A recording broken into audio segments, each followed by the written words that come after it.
शांति। आज 27 सितंबर 2022 के बाबा के अनमोल मधुर महावाक्य सुनेंगे। आज की बाबा की मुरली है पढ़ाई। बाबा कहे यह कोई कॉमन सत्संग नहीं है। जैसे दुनिया में कॉमन सत्संग चलते हैं, जहां मनुष्य जाते हैं, सत्संग सुनकर घर आ जाते हैं, परंतु यह पढ़ाई है जहां बच्चों को एम ऑब्जेक्ट मिलती है और पावन बनने की शिक्षा मिलती है। बाबा कहे यहां तुम्हारी माया के साथ बॉक्सिंग है। हर पल पढ़ाई में माया विघ्न जरूर डालती है, परंतु तुम्हें डरना नहीं है। पढ़ाई को कभी भी छोड़ना नहीं है। बाबा कहे अगर इस पढ़ाई को छोड़ दिया तो माया अजगर अपने पेट में जरूर ले लेंगे। मियाँ मिट्ठू नहीं बनना है। हर कदम पर सावधान रहना है और बाबा कहे सावधानी के साथ हर शिक्षाओं को जीवन के अंदर धारण करना है। सुनते हैं बाबा के मधुर महावाक्य। ओम शांति।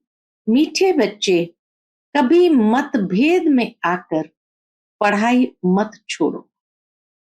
पढ़ाई छोड़ने से क्या होगा? माया अजगर के पेट में चले जाएंगे।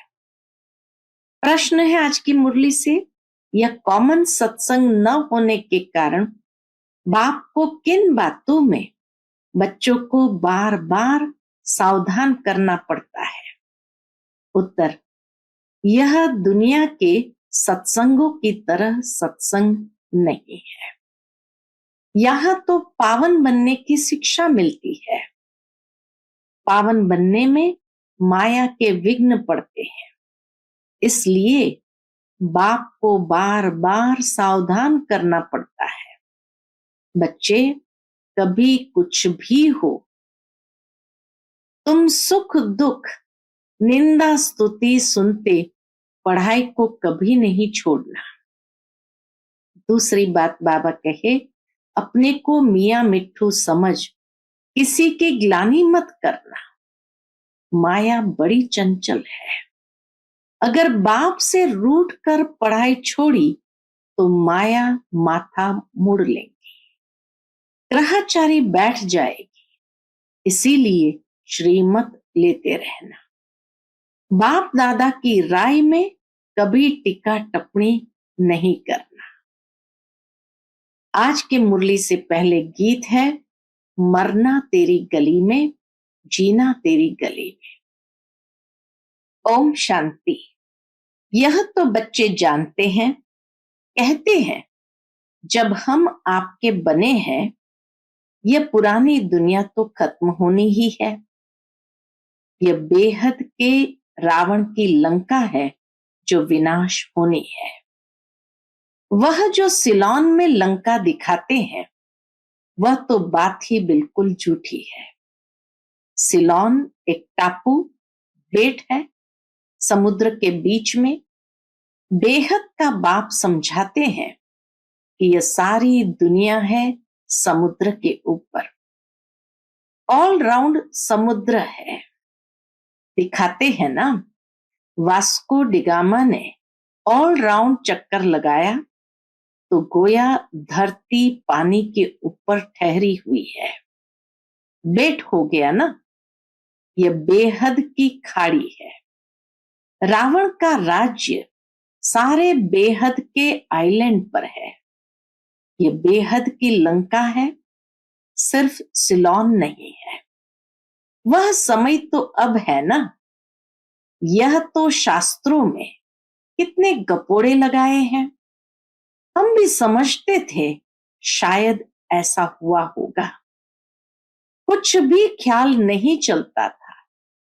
विचार करे तब तो ख्याल चले ना। बुद्धि बिल्कुल लॉकअप थी। अब बुद्धि का ताला खुला है। मनुष्य तो समझते हैं बंदर सेना ली, उन्होंने पत्थर उठाए, पुल बनाई, आग लगाई, क्या क्या बातें बैठ बनाई है। रामायण के अंदर क्या क्या बातें बैठ बनाई है। आग तो इस समय सारी दुनिया को लगती है।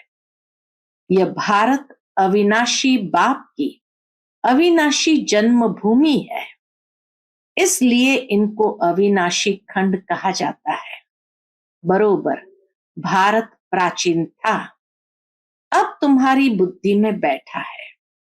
बरोबर भारत अविनाशी खंड है। बाकी जो इस समय खंड है वह सब खत्म हो जाएंगे विनाश ज्वाला में। यह विनाश ज्वाला इस यज्ञ से प्रज्वलित हुई है। लड़ाई शुरू यहां से ही हुई है। अभी तो यह छोटी छोटी रिहर्सल है। तुम्हारी बुद्धि में है कि सारी दुनिया में ही रावण राज्य है, इसका अब अंत है और राम राज्य की आदि। यह बातें और किसकी बुद्धि में आ न सके। तुम थोड़े से ही ब्राह्मण जानते हो, समझते भी हो कि अभी यह सारी दुनिया खत्म हो जाएगी। हम बाप के गले का हार बन जाएंगे, फिर नई दुनिया में आएंगे। वर्ल्ड की हिस्ट्री ज्योग्राफी हो बहु रिपीट होती है। कितना अच्छा यह चक्र है। कलयुग अंत और सतयुग आदि। इस समय सभी धर्म भी जरूर है। हिस्ट्री मस्ट रिपीट, यानी कलयुग के बाद सतयुग जरूर होना है। जैसे दिन के बाद रात, रात के बाद दिन जरूर आता है। ऐसे हो न सके कि रात न आए। बाप सब राज आकर समझाते हैं। हम एक्टर 84 जन्म कैसे लेते हैं, वह भी तो जानना चाहिए। 84 लाख जन्म की तो बात ही नहीं है। बाबा कहे कैसे हम 84 जन्म लेते हैं, ये भी तो जानना चाहिए। 84 लाख जन्म की तो बात ही नहीं है। कल्प की आयु ही 5000 वर्ष है। वो लोग तो तुमको कहते हैं कि शास्त्रों में तो ऐसा है नहीं, यह तो तुम्हारी कल्पना है। न जानने के कारण तो ऐसे ही कहेंगे ना। शास्त्र तो पढ़ते रहते हैं, उनका कोई दोष है नहीं। बाबा कहते हैं सतयुग में ये शास्त्र कहानियां नॉवेल्स आदि तो होगी नहीं। वहां तो भारत बिल्कुल सचखंड बन जाता है। भारत खंड सबसे बड़े से बड़ा तीर्थ है। यहां सोमनाथ का मंदिर कितना भारी है। ऐसा मंदिर कब कहां भी बन नहीं सकता। फिर भी ये मंदिर आदि बनेंगे। कब बनेंगे? जब भक्ति मार्ग शुरू होगा तब बनाते हैं, और कोई तो बना न सके। तुम संवंत भी बता सकते हो कब बनते हैं। वो बाबा कहे तुम संवंत भी बता सकते हो। आज से फलाने टाइम से भक्ति शुरू होगी। पहले लक्ष्मी नारायण ही पुजारी बनेंगे। द्वापर में जैसे उतरेंगे तो पहले पहले वही पुजारी बनेंगे। सिंगल ताज होगा। शिव बाबा का सोमनाथ मंदिर बनाएंगे। फिर से मोहम्मद गजनवी आदि आकर लूटेंगे। ये बातें तुम बच्चों को बाप ही बैठ समझाते हैं, कहते भी है। भगवान आया, गीता का ज्ञान इतना तो सुनाया, जो सारा सागर स्याही बनाओ, सारा जंगल कलम बनाओ तो भी लिख ना सके। और उन्होंने गीता फिर इतनी छोटी बना दी है। गीता लॉकेट में भी होती है। वैल्यूबल चीज है ना। इतना लव गीता पर रहता है। बाबा ने इतनी छोटी सोने की डिब्बी में डाल प्रेजेंट भी दी थी। बाबा ने किसी को प्रेजेंट भी दी है। तो बाबा कहे बाबा ने इतनी छोटी सोनी डिब्बी में डालकर प्रेजेंट भी दी है। अब तुम बच्चे समझते हो कि ज्ञान का सागर अथाह ज्ञान देते हैं और अंत तक देते ही रहेंगे। हम यह मुरली इकट्ठी कर सकेंगे क्या? ना इतनी बाबा ने मुरली सुनाई है, जो बाबा कहे सारी मुरली इकट्ठी कर सकेंगे क्या? यह रखने की चीज ही नहीं है। शास्त्र आदि तो फिर भी भक्ति मार्ग के काम में आते हैं। हम जो लिखते हैं वो फिर क्या काम में आएंगे? कहाँ तो हमारी 2-4 हजार मुरलियां, कहाँ उन्हों की करोड़ों के अंदाज में गीताएं बनती है, सब भाषाओं में। सर्व शास्त्रमय शिरोमणि गीता का बहुत मान है। गीता शास्त्र आदि कितने पढ़ते होंगे? बाप समझाते हैं, यह ज्ञान जो तुमको मिलता है वह बिल्कुल ही नया है। इसका पुस्तक तो है नहीं। भगवान राजयोग कैसे सिखाते हैं, यह अब तुम ब्राह्मण ही जानते हो। ब्राह्मणों के सिवाय तो कोई जानते नहीं।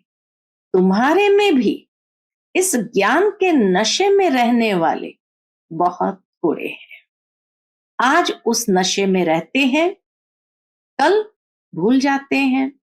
बाप को भूल जाते हैं तो ज्ञान को भी भूल जाते हैं। बाप को फारकते दी तो खलास। बाप का बनकर अगर विकार में गए तो गला उठ जाएगा, कुछ भी बोल नहीं सकेंगे।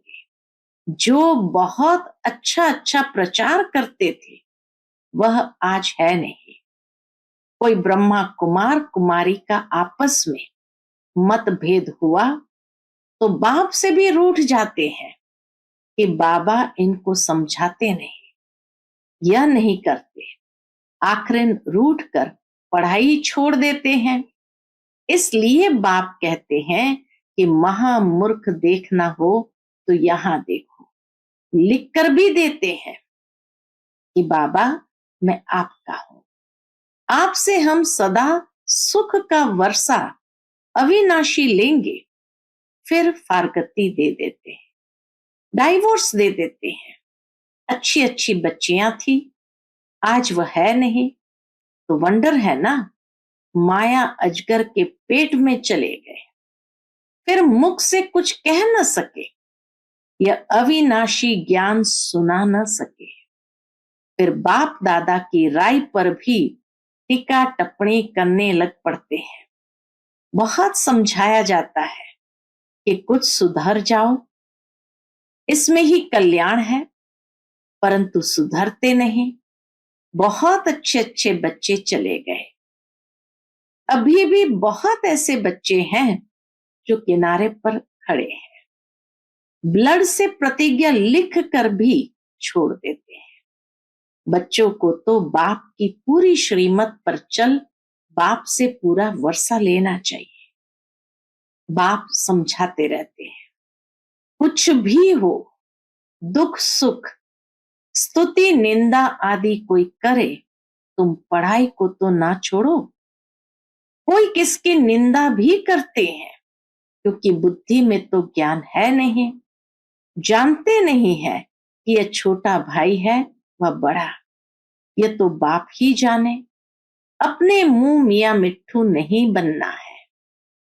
अपने मुंह मियां मिट्ठू नहीं बनना है। माया बड़ी चंचल है, दे अभिमान वालों का माथा ही एकदम मुड़ लेती है। बाबा बच्चों को खबरदार करते रहते हैं, कहां न कहां माया वार करती रहेगी अगर श्रीमत पर नहीं चलेंगे तो। यह कोई कॉमन सत्संग थोड़ी है। तुम कितना धीरज यानी धैर्यता से बैठ समझाते हैं। यह सृष्टि का चक्र कैसे फिरता है, बाबा कहे इतना धैर्यता से धीरज के साथ बैठ समझाते हो। यह सृष्टि का चक्र कैसे फिरता है, कैसे तुम स्वदर्शन चक्रधारी बने हो। बाप कहते हैं ब्राह्मण कुलभूषण स्वदर्शन चक्रधारी शंख चक्र गदा पद्मधारी तुमको कहते हैं। वह कहेंगे क्या देवताओं की महिमा अपने बच्चों को दे रखी है, बाप कहते हैं, हे स्वदर्शन चक्रधारी, हे कमल फूल समान पवित्र बनने वाले, हे गदाधारी, ये बाप ही समझाते हैं। दुनिया क्या जाने, कहते भी है सर्व का सदगति दाता एक है, गाते भी है ज्ञान अंजन सतगुरु दिया, अर्थात ब्रह्मा की रात खत्म होती है, ज्ञान सूर्य प्रगटा, ब्रह्मा की रात पूरी होती, फिर दिन शुरू हो जाता है। परम पिता परमात्मा ब्रह्मा द्वारा नया ज्ञान देते हैं। आगे तो तुम कुछ भी नहीं जानते थे, न आत्मा को, न परमात्मा को, न रचता को, न रचना को जानते थे। बिल्कुल ही तुच्छ बुद्धि बन पड़े थे। तुमको क्या बनाया था? तुम स्वर्ग के मालिक थे ना। फिर 84 जन्म लेते लेते अंत तो आएगा ना। अब तुम्हारी चढ़ती कला है। बाप कहते हैं, माम एकम याद करो तो तुम विश्व के मालिक बन जाएंगे। विवेक भी कहता है कि परम पिता परमात्मा है स्वर्ग का रचयिता, तो हम स्वर्ग में क्यों नहीं है? मनुष्य की बुद्धि में नहीं आता कि भगवान ने तो नई सृष्टि स्वर्ग रचा, जहां देवी देवता राज्य करते थे। 5000 वर्ष पहले स्वर्ग था, अब फिर भगवान आए हैं स्वर्ग की स्थापना करने। यह बातें बुद्धि में अच्छी रीति बैठ जाए तो भी अहो सौभाग्य। माया ऐसी है जो बिल्कुल ही पुरुषार्थ करने नहीं देती। नाक से पकड़ गुस्सा मार एकदम बेहोश कर देती है। बॉक्सिंग है ना। बाबा कहते हैं, माया 1 सेकंड में गिरा देती है। सेकंड में जीवन मुक्ति से सेकंड में जीवन बंद बन पड़ते हैं, हरकती दे देते हैं। खलास, निश्चय हुआ यह बादशाही लो, संशय हुआ खलास। बड़ा वंडरफुल खेल है। बाबा कहते हैं, अमृत वेले उठ विचार सागर मंथन करो। और तो टाइम सारे दिन में मिलता नहीं है। रात को तो वायुमंडल खराब रहता है। भक्ति भी सवेरे उठ कर करते हैं। तुम बच्चों को मालूम है कि बाबा 1-2 बजे उठकर मुरली लिखते थे, जो तुम पढ़कर फिर क्लास कराते थे। फिर बाबा बैठ सुनते थे। जब क्लास कराते थे फिर बाबा बैठ सुनते थे कि देखे कैसे मुरली चलाते हैं। ये सब तो शिव बाबा का ही कमाल था। इतने अच्छे अच्छे बच्चे थे, चले गए, आज है नहीं। माया ने एकदम श्रापित कर दिया। बाप तो वर्षा दे रहे हैं, तो बच्चों को पूरा पुरुषार्थ कर वर्षा लेना चाहिए। अच्छी रीति खुद भी समझते हैं, बाप भी समझते हैं। बाप का हाथ छोड़ देते हैं, सब कहेंगे तुमने बीके को छोड़ दिया है। तुमको तो निश्चय था ना कि हम बेहद का वर्षा पा रहे हैं। फिर क्या हुआ जो मुरली भी नहीं सुनते हो? फिर तो बाप को भी नहीं याद करते होंगे। फिर वह याद आदि सब उड़ जाती है। ऐसी दुर्गति शल किसी बच्चे की न हो। बाप तो समझ सकते हैं ना, यह बच्चा बड़ा खराब हो गया है। अच्छे अच्छे बच्चे भी संग दोष में खराब हो पड़ते हैं। बाबा कहते हैं कि फर्स्ट क्लास बच्चे ही विजय माला के मणके बन सकते हैं। कई बच्चे लिखते हैं कि बाबा हम आपकी माला का मणका जरूर बनेंगे। बाबा तो कहते हैं तुम बनो। अहो सौभाग्य। बाप भी चलन से समझ जाएंगे। सर्विस से ही बच्चों की वफादारी फरमान वरदारी सिद्ध होती है। अति मीठा बनना चाहिए। सन्मुख सुनने से वैराग्य आता है। ऐसा फिर कभी नहीं करेंगे, यह करेंगे, यहां से बाहर निकला बस खलास, सब भूल जाते हैं। कितनी वंडरफुल बातें हैं। बाबा के तो दिन रात ख्यालात चलते रहते हैं। प्रोजेक्टर में गोला इतना बड़ा दिखाई पड़ना चाहिए जो मनुष्य दूर से ही एकदम अच्छी रीति पढ़ सके। बड़ी दीवारों पर इतना बड़ा दिखाई पड़े, क्लियर हो। एक एक चित्र स्लाइड से इतना बड़ा दिखाई पड़े जो सामने कोई भी पढ़ सके।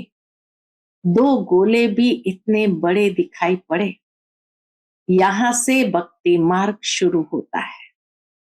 पहले होती है अव्यभिचारी भक्ति, फिर है व्यभिचारी भक्ति। यह ब्रह्मा है शिव बाबा का सपूत बच्चा। ब्रह्मा से अगर कोई सवाल पूछे तो क्या जवाब नहीं दे सकते हैं? पर शिव बाबा तो जानते हैं, परंतु मैं भी तो समझा सकता हूं ना। ब्रह्मा बाबा भी तो समझा सकते हैं ना। बाबा ने राइट हैंड बनाया है, कुछ तो समझा होगा ना। कि बाबा ने अपना राइट हैंड बनाया तो कुछ तो समझा होगा ना। अच्छा, मीठे मीठे सिकिलते बच्चों प्रति माता पिता बाप दादा का याद प्यार और गुड मॉर्निंग। रूहानी बाप की रूहानी बच्चों को नमस्ते। हम सब रूहानी बच्चों की रूहानी माता पिता बाप दादा को याद प्यार, गुड मॉर्निंग और नमस्ते। नमस्ते, शुक्रिया बाबा, शुक्रिया। आज की मुरली से धारणा के लिए मुख्य सार है। पहली पॉइंट, अमृत वेले उठ विचार सागर मंथन करना है। कभी भी संशय बुद्धि बन संग दोष में आकर पढ़ाई नहीं छोड़नी है। दूसरी पॉइंट, माला का मणका बनने के लिए वफादार फरमान बरदार बनना है। अपनी चलन रॉयल रखनी है। बहुत बहुत मीठा बनना है।